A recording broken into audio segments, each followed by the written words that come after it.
اسلام کی بنیاد دو چیزوں پر ہے. ایک کا تعلق ایشور سے ہے، اللہ سے ہے، اور دوسرے حصے کا تعلق انسانیت سے ہے.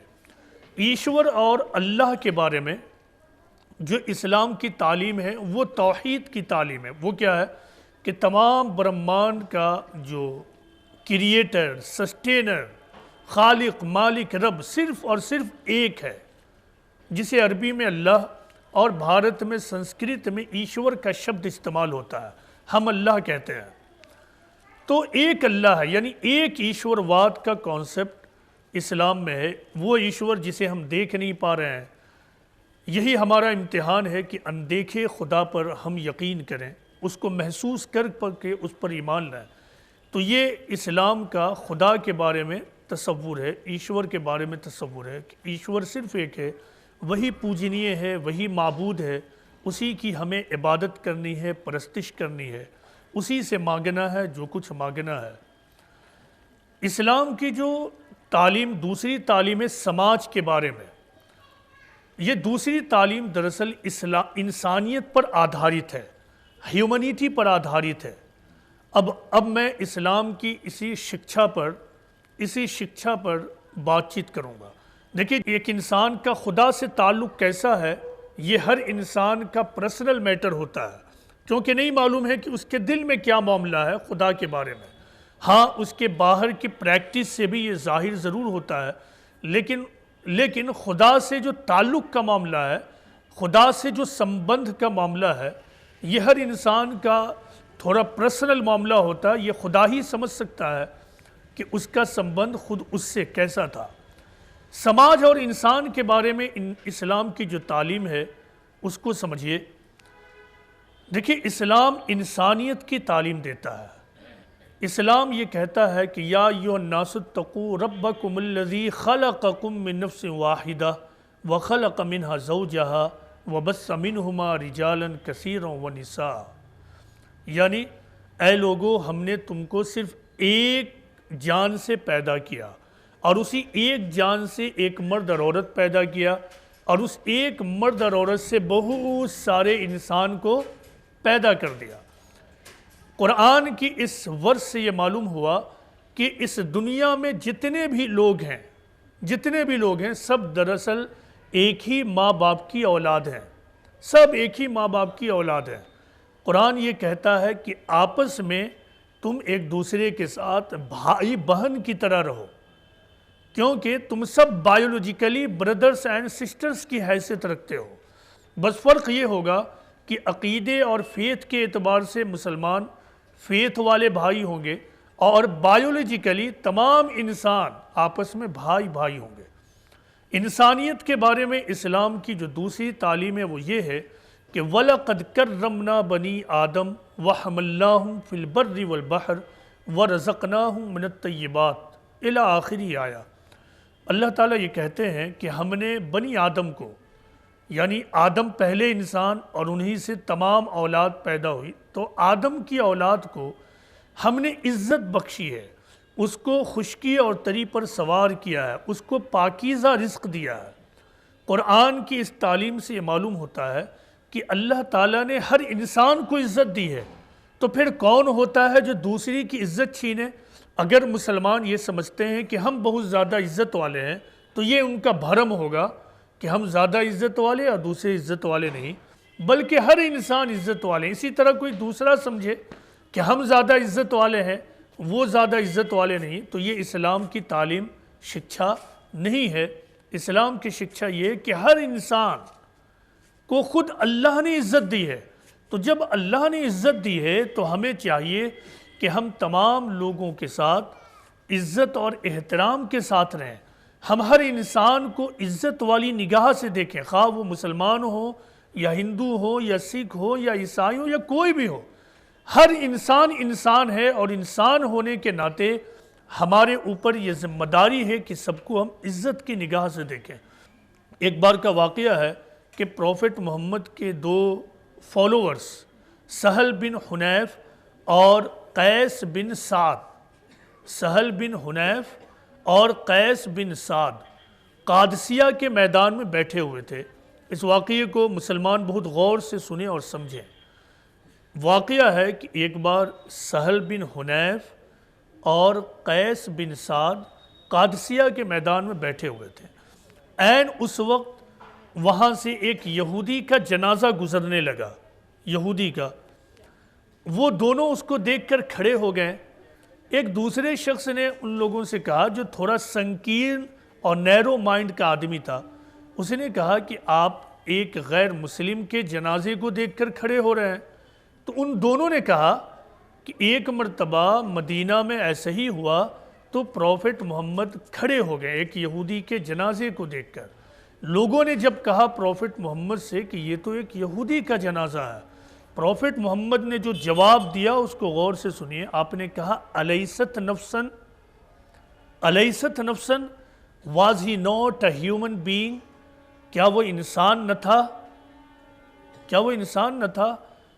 تو یہ ہے پروفٹ محمد صلی اللہ علیہ وسلم کی تعلیم، کہ سب کو انسان کی نگاہ سے دیکھنا، اور انسان ہونے کے ناطے سب کی عزت اور سب کا احترام کرنا، یہ ہے شکشا۔ جو مسلمان اپنے آپ کو مسلمان کہے لیکن دوسرے انسان کے لیے اس کے دل میں عزت اور اکرام نہ ہو، تو وہ سب کچھ ہو سکتا ہے لیکن مسلمان نہیں ہو سکتا ہے۔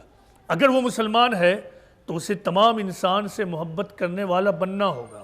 اگر وہ مسلمان ہے تو اسے تمام انسان سے ہمدردی اور کمپیشن رکھنا ہوگا، تبھی اللہ کی نظر میں وہ سچا مسلمان ہو سکتا ہے۔ دیکھیے، قرآن آپ لوگوں نے پڑھا ہوگا، آپ نے پڑھا ہے کہ قرآن میں اللہ کے جو نام بتائے گئے ہیں ان میں سے دو نام ہیں رحمان اور رحیم، یعنی بہت زیادہ مہربان اور بہت زیادہ رحم والا۔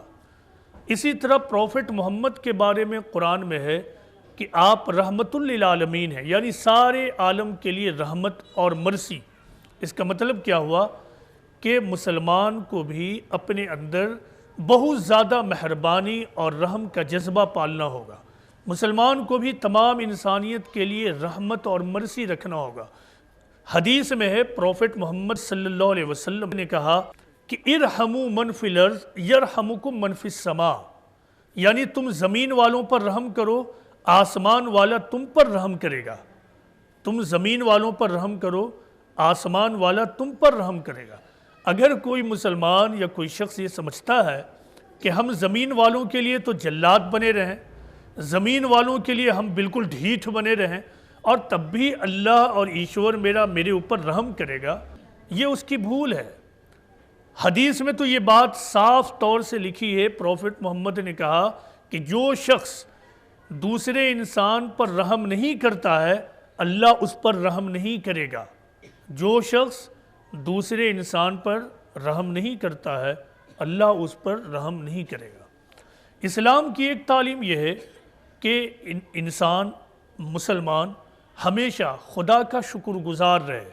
کیونکہ خدا نے اس کو زندگی دی، اس کو سانس لینے کے لیے آکسیجن دیا، اس پوری کائنات اور یونیورس کو کسٹم میڈ یونیورس بنایا، یعنی ایسا یونیورس، کسٹم میڈ کہتے ہیں کہ کوئی چیز ایسی ہو جیسی آپ کو چاہیے۔ جیسے آپ جو شوز پہنتے ہیں وہ آپ کے ناپ کا ہے، اسی لیے اس کو بولتے ہیں کسٹم میڈ شوز۔ اسی طرح کبھی آپ نے غور کیا ہے، آپ کو جینے کے لیے آکسیجن چاہیے، آپ کو اس زمین پر چلنے کے لیے زمین میں گریویٹیشنل فورس چاہیے، آپ کی زندگی چلتی رہے، اس کے لیے ضروری ہے کہ آپ کے اندر جو آرگنز ہیں یہ تمام آرگنز کام کرتے رہیں، آپ کے یہ لنگز، آپ کے یہ ہارٹس، آپ کی دوسرے پینکریاز اور دوسرے آرگنز، یہ سب کام کرتے رہیں۔ لیکن کبھی سوچا ہے کہ آپ اپنی زندگی کو چلانے کے لیے کچھ بھی نہیں کر سکتے ہیں؟ اس کا اندازہ آپ کو ابھی کووڈ-19 کے ٹائم میں ہوا ہوگا۔ کبھی آپ اندازہ لگائیے کہ آپ دن بھر میں کتنا ٹن آکسیجن لیتے ہیں، اور اس آکسیجن کا آپ کوئی پیسہ نہیں دیتے ہیں۔ لیکن کووڈ-19 کے ٹائم لوگوں کو ایک گیلن آکسیجن لینے کے لیے ہزاروں ہزار بلیک میل پیسہ دینا پڑ رہا تھا، رشوت کے طور پر پیسہ دینا پڑ رہا تھا۔ پیسے ہیں، آکسیجن موجود نہیں ہے۔ یہ ایک سچویشن تھی جو اللہ نے پیدا کیا تھا تاکہ انسان اپنے ایشور اور اللہ کو پہچانے کہ اس نے کتنا زیادہ انسان کے اوپر، ہم مانو کے اوپر رحم کر رکھا ہے۔ تو اللہ یہ چاہتا ہے کہ انسان سچے دل سے اپنے ایشور کا شکر گزار بنے، لیکن یہاں پہ ایک لیکن ہے۔ وہ لیکن کیا ہے؟ وہ لیکن یہ ہے کہ اللہ یہ نہیں چاہتا ہے کہ وہ اپنی زبان سے اللہ کا تو شکر گزار بنے کہ سارا کرپا اللہ کا ہے، سارا شکر اللہ کا ہے، سارا احسان اللہ کا، لیکن وہ یہ بھول جائے کہ میں جس پڑوس میں رہ رہا ہوں، جس محلے میں رہ رہا ہوں، میرے پڑوسی نے بھی میرے اوپر بہت سارے احسان کیے ہیں، میرے پڑوسی نے میرے ساتھ بہت سارے ایسے کام کیے ہیں کہ اگر وہ نہ ہوتا تو شاید میں ٹھیک سے رہ نہیں پاتا۔ اس طرح کی بہت ساری چیزیں ہیں، اس طرح کی بہت ساری چیزیں ہیں جو ہمارے پڑوس، ہمارے لوگ کرتے ہیں۔ مثال کے طور پر آپ غور کیجئے، اگر کسان کھیت میں اناج کو نہ اگائے تو آپ امیجن کر سکتے ہیں کہ آپ کو کھانے کے لیے چاول اور کھانے کے لیے گیہوں مل جائے۔ اگر آپ کے پڑوس میں آپ کا پڑوسی کوئی دکان نہ کھولے تو آپ غور کیجئے کہ آپ کو کوئی معمولی سامان لینے کے لیے بھی بہت دور جانا پڑے گا، کتنی مشقت اور ٹربل میں آپ پڑیں گے۔ تو یہ آپ کے لوگوں کا آپ کے اوپر احسان ہے۔ لہٰذا پروفٹ محمد نے کیا کہا ہے کہ لا یشکر اللہ من لا یشکر الناس، لا یشکر اللہ من لا یشکر الناس، یعنی جو لوگ انسانوں کے شکر گزار نہیں ہوں گے وہ اللہ کے بھی شکر گزار نہیں ہو سکتے ہیں۔ یعنی اس تعلیم کا مطلب کیا ہے؟ اس تعلیم کا مطلب یہ ہے کہ کوئی شخص اللہ تک، ایشور تک، انسانوں سے ہو کر پہنچے گا، ایسا کبھی نہیں ہوگا کہ سماج میں رہتے ہوئے تو وہ بالکل بے لوث کی طرح رہے، غیر انسانی طریقہ رہے، دوسرے انسان سے اس کا رویہ اور ایٹیٹیوڈ بہت ہی عجیب اور رف ہو، لیکن وہ تسبیح لے کے اللہ اللہ اللہ اللہ کرتا رہے، الحمدللہ الحمدللہ کرتا رہے، ماشاء اللہ کرتا رہے۔ تو اللہ کو نہ ایسے الحمدللہ کی ضرورت ہے نہ ایسے ماشاء اللہ کی ضرورت ہے۔ اللہ کو اس الحمدللہ اور ماشاء اللہ کی ضرورت ہے جو انسانوں کی طرف سے ہو کر گزرتا ہے، جو انسانوں سے ہمدردی کرتے ہوئے گزرتا ہے۔ تو ہمیں چاہیے کہ ہم اپنے فیلو ہیومن بینگ، جو ہمارے پڑوس کے لوگ ہیں، ان کے شکر گزار بنیں، ہم ہر موقع پر ان کا تھینکس کریں، ان کے لیے ہم گریٹفل رہیں، ان کے ساتھ ہم تھینکلیس رویہ کے ساتھ نہ رہیں، ہم ان کے ساتھ ناشکرے بن کر نہ رہیں۔ پروفٹ محمد صلی اللہ علیہ وسلم نے جو ہمیں ٹیچنگ دی ہے اور جو شکشا دیا ہے، وہ شکشا امن، شانتی، بھائی چارہ پر آدھارت ہے، مبنی ہے۔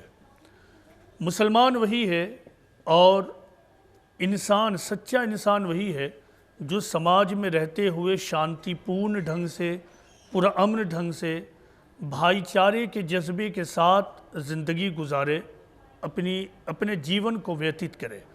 یہی اسلام کی شکشا ہے۔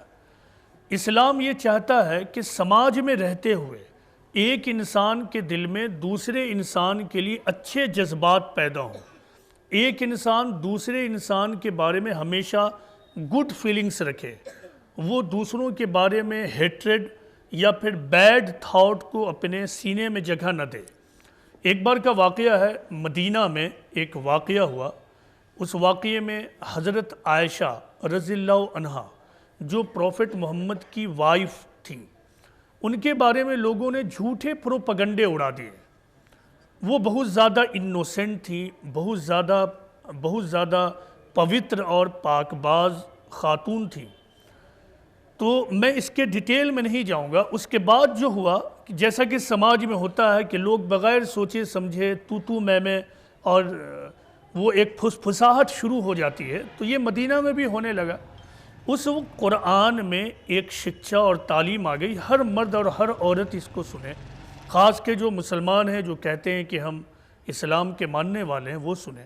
قرآن میں آیت آ گئی کہ لولا اذ سمعتموہ ظن المؤمنون والمؤمنات بانفسہم خیرا وقالوا ھذا افک مبین، یعنی کہ جب تم لوگوں نے یہ بات سنی تو مسلمان مرد اور مسلمان عورتوں نے یہ کیوں نہ کیا کہ اپنے دل میں دوسروں کے لیے اچھی رائے رکھیں، اور وہ یہ کہیں کہ یہ کھلا ہوا بہتان ہے۔ بہتان ایک اردو لفظ ہے، اس کو انگریزی میں بولتے ہیں سلینڈر، یعنی تہمت لگانا، جھوٹی بات۔ یعنی اللہ تعالیٰ نے یہ نہیں کہا کہ تم لوگوں نے تحقیق کر کے کیوں نہیں رائے بنے، یہاں پہ ایسا کچھ نہیں کہا۔ پہلے مرحلے میں سماج میں جو شکشا دی گئی وہ یہ ہے کہ تم ہمیشہ دوسروں کے بارے میں اچھا ہی سوچو، ہمیشہ اچھی رائے رکھو۔ کسی کے بارے میں تم کو اگر بیڈ نیوز مل جائے تو تم اس بیڈ نیوز کو بھی تم گڈ نیوز کے طور پر لو، اور اگر تمہارے لیے یہ لازمی ہو جائے، آوشیک ہو جائے کہ کسی کے بارے میں تم اوپینین بناؤ ہی، تو پھر تمہارے اوپر فرض ہے، تمہاری ڈیوٹی ہے کہ تم خوب اچھی طرح سے ریسرچ کر لو۔ جب تک تم ریسرچ نہ کرو اور تمہارے لیے ضروری نہ ہو کہ کسی کے بارے میں تم اوپینین بناؤ یا اپنا مت بناؤ، تو پھر تم کیا کرو، دوسروں کے بارے میں تم اچھی رائے رکھو۔ قرآن میں دوسری جگہ پہ ایک بات بتائی گئی ہے کہ دیکھیں دوسروں کے بارے میں جو رائے آدمی بناتا ہے وہ دو طرح کا ہوتا ہے۔ ایک کو کہتے ہیں اردو میں حسن ظن، اور دوسرے کو کہتے ہیں سوء ظن۔ حسن ظن کا مطلب ہوتا ہے دوسروں کے بارے میں گڈ فیلنگز رکھنا، اچھی فیلنگز رکھنا، اور سوء ظن کا مطلب ہوتا ہے دوسروں کے بارے میں بری فیلنگ رکھنا۔ اسلامی شکشا اور اسلامی تعلیم یہ ہے کہ ہمیشہ سماج میں رہتے ہوئے دوسروں کے بارے میں حسن ظن رکھیں، دوسروں کے بارے میں اچھی رائے رکھیں، دوسروں کے بارے میں اچھی رائے رکھیں، دوسروں کے بارے میں بری رائے نہ رکھیں۔ اگر سماج میں ہر مرد اور ہر عورت ایسے ہو جائیں کہ لوگ دوسروں کے بارے میں اچھی رائے رکھیں، تو آپ غور کیجئے کہ سماج کتنا خوشگوار اور پلیزنٹ ہوگا، کیونکہ سماج میں ہر مرد اور ہر عورت دوسروں کے بارے میں نگیٹو سوچتا ہے، نگیٹو فیلنگز رکھتا ہے، اسی لیے وہ اندر سے خود بھی ٹینس میں رہتا ہے اور دوسروں کے سے بھی اس کا ریلیشن اچھا نہیں بن پاتا ہے۔ سماج میں رہتے ہوئے کسی انسان کو بار بار جو ایک چیز کا ایکسپیرینس ہوتا ہے، انوبھو ہوتا ہے، تجربہ ہوتا ہے، وہ کیا ہے؟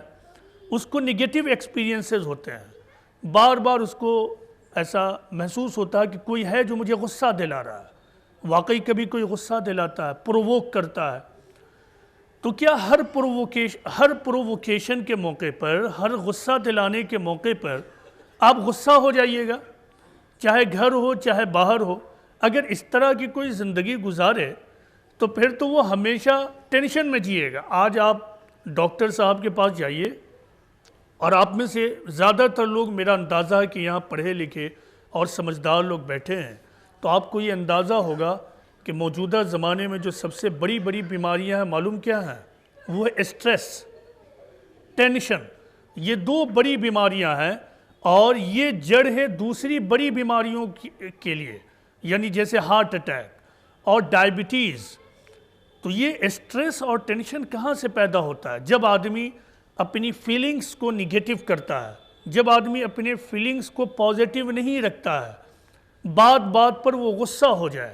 اسلام کی تعلیم یہ ہے کہ سچا مسلمان اور ٹرو بلیور وہ ہے کہ وَالْكَاظِمِينَ الْغَيْظَ وَالْعَافِينَ عَنِ النَّاسِ، کہ جب اسے غصہ آتا ہے تو وہ غصہ کو پی جاتا ہے۔ سچا مسلمان کون ہے؟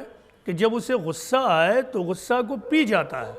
دوسری جگہ کہا گیا وَإِذَا مَا غَضِبُوا هُمْ يَغْفِرُونَ، کہ جب انہیں غصہ آتا ہے تو وہ معاف کر دیتے ہیں۔ یہ بڑا ڈیفیکلٹ سچویشن ہوتا ہے کہ آدمی کو غصہ آئے۔ اب غور کیجئے کہ غصہ کا آنا پیسفل ماحول میں نہیں ہوتا، جیسے یہاں کسی کو غصہ نہیں آئے گا۔ غصہ اسی وقت آئے گا جب غصہ دلایا جائے گا۔ غصہ اسی وقت آتا ہے جب غصے کا ماحول ہو، غصے کا واتاورن ہو۔ قرآن یہ کہتا ہے کہ غصے کے واتاورن میں تمہیں غصہ آ بھی جائے تو تم غصے کو پی جاؤ، تم دوسروں کو معاف کر دو۔ ایک بار کا واقعہ ہے، ایک اسٹوری ہے کہ ایک شخص پروفٹ محمد کے پاس آیا اور پروفٹ محمد صلی اللہ علیہ وسلم سے کہا کہ او پروفٹ، مجھے آپ کوئی گیان دیجئے، کوئی شکشا دیجئے۔ پروفٹ محمد نے معلوم کیا کہا؟ پروفٹ محمد نے کہا لا تغضب، یعنی ڈونٹ بی اینگری، غصہ مت کرو۔ اس شخص نے کہا کہ کوئی اور شکشا دیجئے۔ پروفٹ محمد نے کہا کہ لا تغضب، ڈونٹ بی اینگری. اس نے کہا کوئی اور شکشا دیجئے. پروفٹ محمد نے تیسری بار بھی کہا کہ لا تغضب، ڈونٹ بی اینگری، یعنی غصہ مت کرو. دیکھیے گھر میں میاں بیوی کے رشتے، پڑوس میں ایک گھر اور دوسرے کے رشتے، آپ کسی آفس میں جاب کر رہے ہیں، آپ دکان چلا رہے ہیں، بار بار اس کا ایکسپیرینس ہوگا کہ آپ کو غصہ آئے گا. اس وقت دو میں سے ایک صورت ہے، یا تو بیوی میاں سے لڑ جائے اور میاں بیوی سے لڑ جائے، ماں باپ جو ہیں اپنے بچوں سے لڑ جائیں اور بچے ماں باپ سے ناراض ہو جائیں، ایک پڑوسی دوسرا پڑوسی سے لڑتا رہے. اور دوسرا طریقہ یہ ہے کہ آدمی اپنے غصے کو تھام لے، اپنے غصے کو کنٹرول کر لے. اس کا دو فائدہ، ایک تو ریلیشن مینٹین رہے گا، اور دوسرا آدمی اپنے آپ کو بیماریوں میں مبتلا نہیں کرے گا، وہ اپنے آپ کو اسٹریس اور ٹینشن میں نہیں ڈالے گا. موجودہ زمانے کی یہ بہت بڑی بیماری ہے اسٹریس اور ٹینشن، اپنے آپ کو اس سے بچائیے. اسی طرح دیکھیے سماج میں رہتے ہوئے آپ کو کئی بار آپ کا پالا نادانوں سے پڑے گا، ناسمجھوں سے پڑے گا، اور یہ ناسمجھ ایسی باتیں کہیں گے جو صحیح نہیں ہوں گے. ان باتوں پر آپ بہت زیادہ بھڑک اٹھیں گے، ان باتوں کو لے کر بولیں گے ارے وہ صاحب ایسا کہہ رہے ہیں، یا پھر وہ لیڈر اس طرح کا اسٹیٹمنٹ دیتا ہے. ایسے تمام موقعوں پہ، خواہ گھر کا معاملہ ہو یا محلے کا معاملہ ہو یا نیشن لیول کا معاملہ، ہر موقع پہ قرآن کی شکشا اور تعلیم یہ ہے وَأَعْرِضْ عَنِ الْجَاهِلِينَ، وَأَعْرِضْ عَنِ الْجَاهِلِينَ، یعنی نادانوں سے اعراض کرو. اعراض کا مطلب ہوتا اوائیڈنس، یعنی نادانوں سے اوائیڈنس کرو، نادانوں سے بچو. اگر آپ نہیں بچیے گا تو نادانوں سے آپ لڑتے رہیں گے، اور اس کا آخری نتیجہ کیا ہوگا؟ آپ کا جو اپنا سفر ہے وہ ڈسٹرب ہوگا، آپ کا جو اپنا مشن ہے وہ ڈسٹرب ہوگا، آپ کا جو اپنا پرپس آف لائف ہے آپ اس راستے پر پیسفل ڈھنگ سے نہیں چلیں گے. قرآن نے یہ بتایا ہے کہ دشمنی کے موقع پر دشمنی ہی نہ کرو. تم دشمنی کے موقع پر دشمنی ہی سے بدلہ نہ لو، بلکہ تم دوسرا طریقہ اختیار کرو. قرآن نے اس معاملے میں تمام انسان کو ایک بہت ہی بڑا میسج دیا. دیکھیے آدمی یہ سمجھتا ہے کہ اس دنیا میں ہمارے لیے دو ہی رشتے ہیں، یا تو میرا کوئی دوست ہے یا پھر دشمن ہے. ہر آدمی اپنے آپ سے پوچھے، ہر آدمی یہی سوچتا ہے کہ یا تو کوئی میرا دوست ہے یا پھر کوئی میرا دشمن ہے. اللہ تعالیٰ جو تمام مانو کا کریٹر ہے، خالق ہے، جس نے پیدا کیا، وہ سب سے بڑی بات جانتا ہے. اس نے بڑی بات بتائی کہ وَلَا تَسْتَوِي الْحَسَنَةُ وَلَا السَّيِّئَةُ اِدْفَعْ بِالَّتِي هِيَ أَحْسَنُ فَإِذَا الَّذِي بَيْنَكَ وَبَيْنَهُ عَدَاوَةٌ كَأَنَّهُ وَلِيٌّ حَمِيمٌ، یعنی برائی اور بھلائی دونوں ایک نہیں ہو سکتے ہیں. تم جواب میں وہ کہو جو بھلا ہے، پھر تم دیکھو گے کہ جو تمہارا دشمن تھا وہ تمہارا قرابت دار دوست بن گیا. دیکھیے ہر انسان کے اندر، ہر دشمن انسان کے اندر آپ کا ایک دوست انسان بیٹھا ہے. ہر غصہ والے پتی کے اندر آپ کا ایک محبت کرنے والا پتی بھی بیٹھا ہے. ہر غصہ کرنے والی یا زبان چلانے والی بیوی کے اندر آپ کی ایک خوبصورت بیوی بھی بیٹھی ہے. لیکن اس خوبصورت بیوی، خوبصورت انسان اور اچھے انسان کو پانے کا طریقہ کیا ہے کہ آپ اس کے برائی کے جواب میں برائی پیش نہ کریں، بلکہ اس کی برائی کے جواب میں بھلائی پیش کریں. تو اللہ تعالیٰ ہمیں یہ گارنٹی دیتا ہے کہ پھر جو تمہارا دشمن تھا وہ تمہارا قرابت دار دوست بن گیا. جو تمہارا دشمن تھا وہ تمہارا قرابت دار دوست بن گیا. دیکھیے عام طور سے سماج میں، خاص کر جو دھارمک سماج ہوتا ہے، میں نے یہاں پایا یہاں آئے دن کیرتن اور بھجن ہوتا رہتا ہے. مسلمانوں کے درمیان بھی ہوتا ہے، آج دیکھیے یہاں بھی ہو رہا ہے. تو یہ جو دھارمک لوگ ہیں، تو دھارمک لوگوں کے اندر ایک سوچ ہوتی ہے. وہ سوچ کیا ہے کہ شریف انسان، اگر دھارمک لوگوں سے پوچھئے کہ شریف انسان کون ہے، تو سادھارنتا عام طور سے یہ جو دھارمک لوگ ہیں وہ سمجھیں گے کہ اس طرح کے جو لوگ ہیں، جو اس طرح کا ڈریس پہنتے ہیں، کرتا پیجامہ یا اس طرح ٹوپی وغیرہ لگانے والے لوگ شریف ہیں. اسی طرح ہندوؤں کے ہاں پوچھا جائے تو شاید وہ بتائیں گے یہ لوگ شریف اچھے لوگ ہوتے ہیں۔ پروفٹ محمد نے ہمیں ایک اور کانسیپٹ دیا ہے شرافت کا، کہ شریف کون ہے؟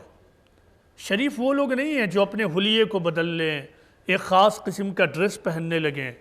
حضرت ابو ہریرہ رضی اللہ عنہ کہتے ہیں، ایک ٹریڈیشن ہے، حدیث ہے، پروفٹ محمد کچھ لوگ اسی طرح بیٹھے ہوئے تھے، ان کے پاس سے گزر رہے تھے۔ آپ نے سوال کیا کہ کیا تم جانتے ہو کہ تمہارے درمیان شریف آدمی کون ہے؟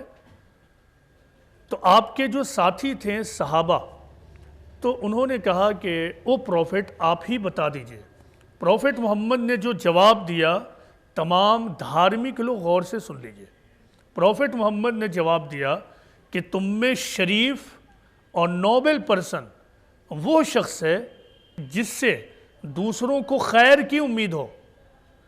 تم میں شریف انسان وہ ہے جس سے دوسروں کو خیر کی امید ہو اور اس کے شر سے دوسرے لوگ محفوظ ہوں۔ یہاں ایک خیر کا لفظ آیا اور دوسرا شر کا لفظ آیا۔ خیر کا مطلب ہوتا بہتر، بیسٹ، اچھا، اور شر کا مطلب ہوتا ایول، بیڈ، خراب۔ تو پروفٹ محمد کے مطابق شریف انسان وہ ہے جس سے لوگوں کو خیر کی امید ہو، اچھائی کی امید ہو، بھلائی کی امید ہو، اور لوگ اس کے شر اور برائی سے محفوظ اور سرکشت ہوں۔ اس کا مطلب کیا ہے؟ شریف انسان وہ ہے جو پریڈکٹیبل کیریکٹر رکھتا ہے، جس کے بارے میں آدمی پہلے ہی سے کہہ سکتا ہے کہ یہ آدمی تو سچا ہے، یہ آدمی ایماندار ہے، یہ آدمی آنیسٹ ہے، اس سے مجھے کبھی پرابلم نہیں ہوگا۔ کیونکہ یہ شریف آدمی ہے۔ ایسے ہی لوگ ہیں جو شریف اور اللہ کے نزدیک اللہ کے محبوب بندے ہوتے ہیں۔ مسلمان وہ ہے جو اپنے آپ کو پریڈکٹیبل کیریکٹر کا آدمی بنائے، جو جس سماج میں رہے اس کے بارے میں لوگ یہ سمجھیں کہ یہ اچھے ہیں، ان سے ہمیں خیر ہی ملے گی، ان سے بھلائی ہی ملے گی، ان سے کبھی برائی کا تجربہ اور انوبھو مجھے نہیں ہوگا۔ ایسے ہی لوگ قرآن کے مطابق اللہ کے نزدیک شریف انسان ہے، شریف لوگ ہیں۔ دیکھیے ہمارا اور آپ کا ایک بہت بڑا مسئلہ معلوم کیا ہے؟ ہمارا اور آپ کا، سب کا، عورت کا بھی اور مرد کا بھی، سب سے بڑا مسئلہ معلوم کیا ہے؟ سب سے بڑا مسئلہ یہ ہے کہ ہم سب امپیشنٹ ہیں، ہم سب بے صبرے ہیں، ہر معاملے میں ہم صبر کو کھو کر اپنا کام کرنا چاہتے ہیں۔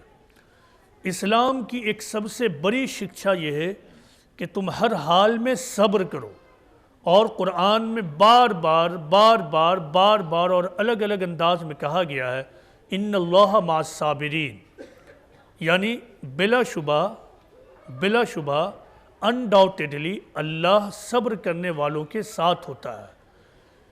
ایک بار کا واقعہ ہے، پروفٹ محمد صلی اللہ علیہ وسلم کے ساتھ آپ کے چچا کے بیٹے عبداللہ بن عباس رضی اللہ عنہ تھے۔ حدیث میں ہے کہ آپ نے عبداللہ بن عباس سے کہا کہ دیکھو تم صبر کرو، صبر میں بھلائی ہے۔ صبر کا مطلب ہوتا ہے پیشنس سے کام لیا کرو، صبر اور پیشنس میں بھلائی ہے، اور صبر کرنے والوں کے ساتھ ایشور ہوتا ہے، اللہ ہوتا ہے، اور تکلیف میں کشادگی ہے اور مشکل میں آسانی ہے۔ دیکھیے ایک انسان کو سماج میں رہتے ہوئے بار بار پرووکیشن اور ناخوشگوار اور ان پلیزنٹ سچویشن کا سامنا ہوتا ہے۔ کبھی اسے غربت کا سامنا ہوتا ہے، کبھی اس کو تنگی کا سامنا ہوتا ہے، کبھی کوئی دوسرا اس کو تکلیف پہنچا دیتا ہے۔ اس وقت دو میں سے ایک راستہ، یا تو آدمی اپنے صبر کو، پیشنس کو کھو دے، یا تو وہ اپنے صبر کو باقی رکھے۔ صبر کو باقی رکھنے میں وہ اپنا وقت بچائے گا، اپنے آپ کو مزید پرابلم میں ڈالنے سے بچائے گا۔ اللہ کا یہ وعدہ ہے کہ جو آدمی تکلیف کی حالت میں صبر کرے تو پھر اللہ اس کو کشادگی دیتا ہے، یعنی اس کے ساتھ پھر اس کو ترقی ہوتی ہے، اور ہر مشکل کے موقع پہ آسانی بھی ہوتی ہے۔ تو مشکل کے وقت ایک انسان کو گھبرانا نہیں چاہیے، بلکہ مشکل کے وقت اسے امید کرنی چاہیے کہ یہاں کوئی نہ کوئی آسانی ہے، اور وہ آسانی کو تلاش کرے۔ جو مرد اور عورت مشکل کے وقت میں آسانی کو تلاش کرنے لگے تو اس کی زندگی بہتر ہوگی، اللہ کی مدد اس کے ساتھ ہوگی اور وہ اپنی زندگی کو کامیاب بناتا چلا جائے گا۔ دیکھیں، زندگی گزارنے کے دو ڈھنگ ہیں۔ ایک تو آدمی کوئی خاص موقع ہے تو اس میں ہنسا، تشدد اور وائلنس کا طریقہ اختیار کر لے۔ دوسرا طریقہ ہے کہ آدمی امن، شانتی اور پیس کا طریقہ اختیار کرے۔ یہ گھر کے لیے بھی ہے اور سماج کے لیے بھی ہے۔ پروفٹ آف اسلام کی ایک تعلیم ہے کہ والصلح خیر، یعنی reconciliation is the best policy. میاں بیوی میں کوئی جھگڑا ہو گیا، دو طریقہ ہے، اس جھگڑے کو بڑھایا جائے یا آپس میں صلح کر لیا جائے۔ اسلامی تعلیم ہے والصلح خیر، یعنی reconciliation is the best policy, آپس میں میل ملاپ کرو، یہی بہتر ہے۔ سماج میں آپس میں نا اتفاقی ہو گئی، دو طریقہ ہے، اس نا اتفاقی کو بڑھایا جائے یا اس نا اتفاقی کو ختم کیا جائے۔ قرآن کہتا والصلح خیر، یعنی reconciliation is the best policy. کوئی معاملہ ہوا ہے، آپ کے پاس دو میں سے ایک راستہ ہے۔ ایک تو آپ ہنسک طریقہ اختیار کیجئے، تشدد اور وائلنس کا طریقہ اختیار کیجئے۔ دوسرا طریقہ ہے امن، شانتی، پیار اور محبت کا طریقہ اختیار کیجئے۔ اسلامی شکشا یہ ہے، پروفٹ محمد صلی اللہ علیہ وسلم کہتے ہیں ان اللہ یعطی علی الرفق وما لا یعطی علی العنف۔ اللہ نرمی پر وہ چیز دیتا ہے جو وہ سختی پر نہیں دیتا ہے۔ مسلمانوں، اس بات کو غور سے سنیے کہ اللہ نرمی پر وہ چیز دیتا ہے جو وہ سختی پر نہیں دیتا ہے۔ اس حدیث کو میں دوسرے لفظوں میں آپ کو اس طرح سمجھا سکتا ہوں آج کی زبان میں کہ اللہ امن، شانتی، پیس پر وہ چیز دیتا ہے جو وہ ہنسا، تشدد اور وائلنس پر نہیں دیتا ہے۔ پروفٹ محمد صلی اللہ علیہ وسلم کو جب بھی سماج میں کوئی پرابلم آتا تو آپ ہمیشہ امن اور شانتی ہی کا طریقہ اختیار کرتے۔ آپ کی زندگی میں جو آخر زندگی میں ہنسا کا کچھ واقعہ اور انسیڈنٹ آیا، یہ اس وقت آیا جبکہ دوسرے لوگوں نے آپ کے لیے کوئی دوسرا راستہ چھوڑا ہی نہیں۔ آپ نے اپنا گھر بار وطن سب چھوڑ دیا، مکہ چھوڑ کر مدینہ چلے گئے۔ مدینہ میں بھی پہنچ کر لوگوں نے جب ڈسٹرب کیا تو آپ نے اللہ کے حکم سے اپنا بچاؤ شروع کیا۔ لیکن پیغمبر کی تعلیم کیا؟ ہر حال میں شانتی کا طریقہ اختیار کرو، ہر حال میں امن کا طریقہ اختیار کرو، ہر حال میں پیار اور محبت کا طریقہ اختیار کرو۔ کیوں؟ کیونکہ جہاں امن ہوگا، جہاں شانتی ہوگی، جہاں پیس ہوگا، وہاں ترقی، ڈیولپمنٹ ہوگا، اور جہاں ہنسا ہوگا، جہاں تشدد ہوگا، وائلنس ہوگا، وہاں ترقی نہیں ہوگی۔ دنیا کی تمام ترقی ورلڈ وار کے درمیان نہیں ہوا ہے، ورلڈ وار کے بعد ہوا ہے۔ اسی لیے اگر آپ چاہتے ہیں کہ آپ کے سماج میں ترقی ہو ہر اعتبار سے، دھارمک ترقی بھی اور سماجی ترقی بھی، تو ہر مرد اور عورت اس بات کی کوشش میں رہے کہ سماج میں کچھ بھی ہو جائے ہم امن اور شانتی برقرار رکھیں گے، کچھ بھی ہو جائے آپس میں بھائی چارے کو برقرار رکھیں گے۔ کبھی کوئی غلط فہمی ہو جائے، مس انڈرسٹینڈنگ ہو جائے تو اس کو غصے کو ختم کر کے اس پر سوچیں اور سوچ سمجھنے کے بعد اس کے بارے میں کوئی صحیح فیصلے پر جائیں۔ فیصلہ کچھ بھی لیں لیکن امن کا طریقہ نہ چھوڑیں، شانتی کا طریقہ نہ چھوڑیں، چونکہ اشانتی ہنسا بربادی ہے، امن پیس میں آبادی اور بڑھاوا اور ترقی اور ڈیولپمنٹ ہے۔ یہ کچھ اسلام کی بنیادی تعلیمات تھی جو میں نے آپ لوگوں کے سامنے رکھی ہے، اور میں اس دعا کے ساتھ اپنی بات کو یہاں پر ختم کروں گا۔ اس کے بعد آپ لوگ اپنے سوالات کر سکتے ہیں، جن لوگوں کے پاس کوئی پرشن ہو، کوئی بھی پرشن ہو تو وہ پرشن ہم سے پوچھ سکتے ہیں، میں ان پرشنوں کا جواب آپ لوگوں کو دوں گا۔ جو بات آپ نے سنی اس سے بھی پرشن کر سکتے ہیں، کوئی پرشن آپ کو آپ کی نجی لائف کے بارے میں اس میں سے بھی کر سکتے ہیں، کوئی بھی پرشن ہو آپ پرشن کر سکتے ہیں۔ تو میں اللہ سے یہ دعا کرتا ہوں کہ یہاں جو کچھ بات چیت ہوئی ہے یہاں بیٹھے ہوئے ایک ایک انسان کے دل میں اترے، اور ہر آدمی اپنی زندگی کو بہتر زندگی بنانے کی کوشش کرے۔ یہاں بیٹھا ہوا ایک ایک انسان سماج کا بہترین انسان بننے کی کوشش کرے، وہ سماج میں انسان بن کر رہے، سماج میں وہ بھائی چارہ کا ماحول بڑھائے، سماج میں وہ امن شانتی کو بڑھائے، کیونکہ امن شانتی ہی میں ترقی ہے۔ انہی چند باتوں کے ساتھ میں اپنی بات چیت اور گفتگو ختم کرتا ہوں۔